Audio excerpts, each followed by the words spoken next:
that is, it's right as the sun is going below the horizon. At that very last second, a beautiful emerald green glow that wasn't seen ever been in sunset watching experience.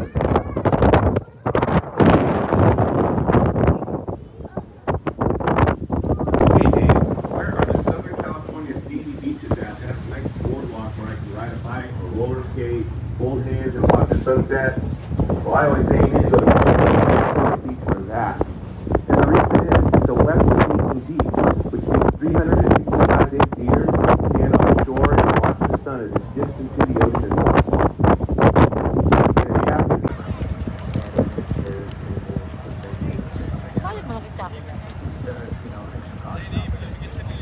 Restrooms are called heads, and I pointed those out to most of you.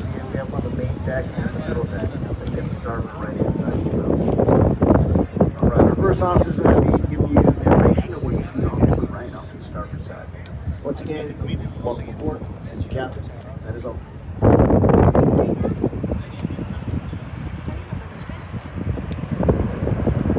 All right, hello again, everyone. First Officer Dave here. I'm the one that greeted you at the gate today. And we're happy to have you aboard on this tour of the north side of San Diego Bay.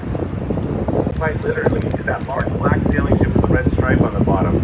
This is the Star of India, and it's the world's oldest active iron-hulled sailing vessel.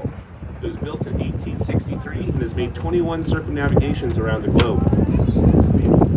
The ship right behind it, the HMS Surprise, this is a replica of a Royal Navy frigate, and if you've seen Master and Commander with Russell Crowe or some of the Pirates of the Caribbean films, that was the ship in those movies.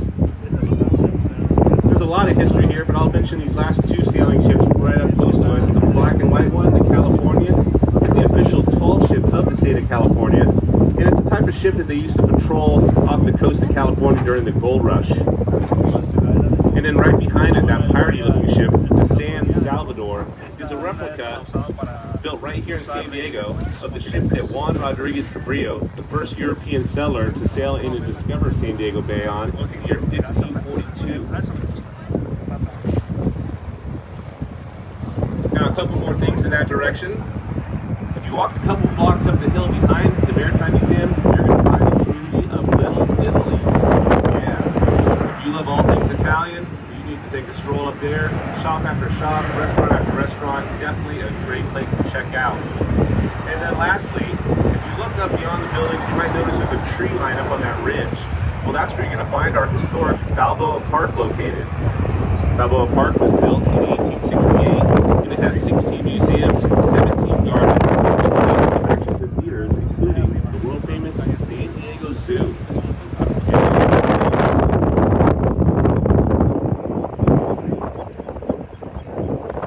Now looking off to the right again, beyond all these boats here in the water on the shore, you're going to see a bunch of airplanes over here taking off and landing. You're going to see a Frontier airplane taxiing down the way now. There's one coming in for a landing as well. This is the San Diego International Airport. And our airport's claim to fame, is that we have the busiest single runway in the United States. We named our airport Lindbergh Field, and it got that name because in 1927, Charles A. Lindbergh started right here in San Diego. Across the country, the first ever ship of San Diego, the city of Paris, France. And the plane that he did that on, the Spirit of St. Louis, was also built right here.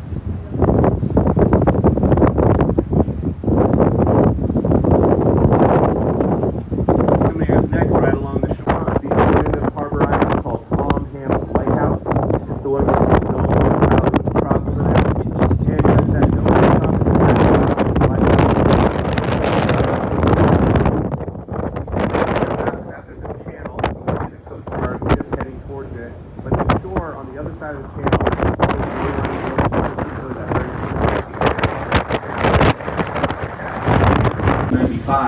the world famous America's Cup yacht race was held right here in this bay. It's sponsored by the very famous San Diego Yacht Club.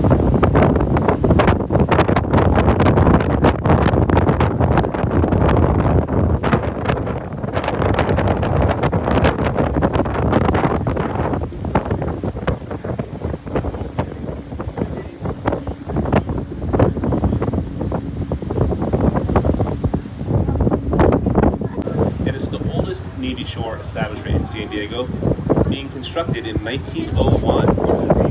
Originally, it was a coaling station, and if you look at the hillside just behind it, those brown cutouts right there, well, that's where they used to store all of that coal, and it was brought to the water's edge by conveyor belts when our Navy ships were steam powered. But now they're basically powered by the equivalent of 747 or 757 jet engine technology, and they store that fuel in those white tanks. All right, guys, so a lot of people come on these tours in hopes of seeing some marine life, and you're about to get... These are sea lions, and the easiest way to tell them apart, sea lions have visible ears on the side of their head, whereas a harbor seal basically has a hole. Also, sea lions get much larger. Males can be 8 to 9 feet in length and weigh up to 1,100 pounds. Another cool thing about sea lions is they can technically walk on all fours by turning their hind flippers forward and moving along like that, whereas the harbor seal kind of scrunches along. Baba, come here. And there's one in the water directly next to us, so right in front of this dock here. These docks are live bait receivers. They're all full of fish. If you look at those 2 black squares on that barge on the other side, that's the nets that are inside each and every one of them, and this is where our sport fishing fleet purchases their live bait before they head out to sea.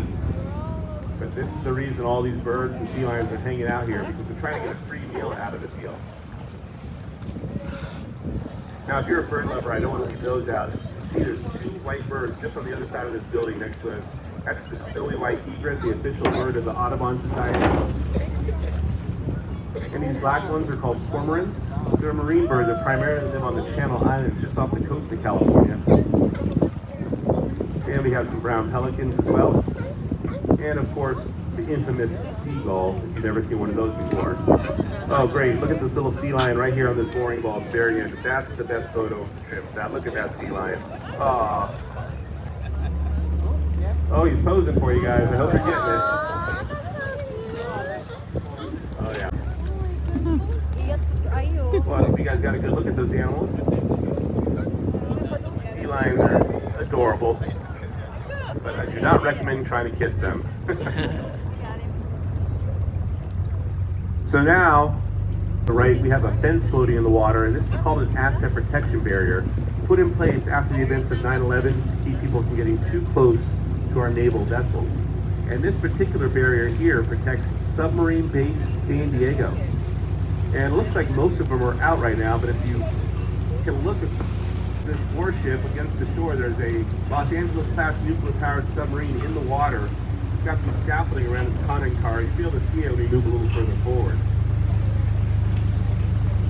There's a ship that's not normally in this area, number 88, the Pebble. This is the warship that was in the movie Battleship. It's an Arleigh Burke-class guided missile destroyer, and the weaponry on there is amazing. Gray structure with the 2 cranes on it is a submarine dry dock, and what they do, it works just like the Flip. The 2 walls of it are ballast tanks, so it sinks down, fills with water. They pull that submarine in there, they blast all the water out with air, and out pops the submarine. And if you've seen Hunt for Red October starring Sean Connery, several scenes of that movie were filmed in this very dry dock.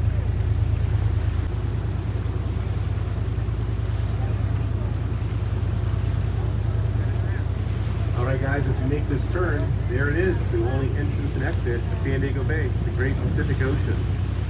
To the right, the tip of Point Loma, that's the southwesternmost point of the continental United States. Off in the distance, there's some islands out there, and sorry to break the bad news, but they're not Hawaii. I've heard people scream it out. But they are the Coronado Islands in the territorial waters of Mexico. And speaking of Mexico, if you look out to the open ocean, hand to the left, you see the hillside coming out into the sea with all the building on it. That right there is Tijuana, Mexico, only 9.5 miles from the tip of Point Loma. You're that close. And every time I say the word Mexico, it might be time for a shot of tequila.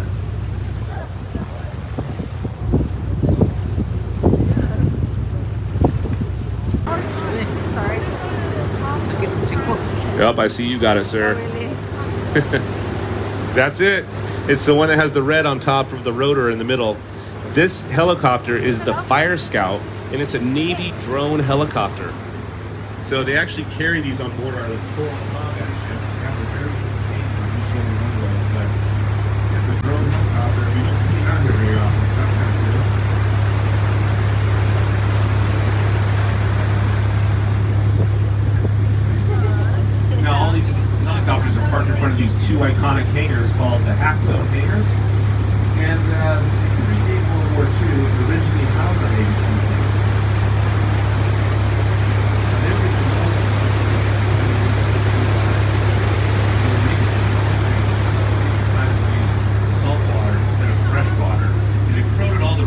inside the structure, and the ceiling was falling down.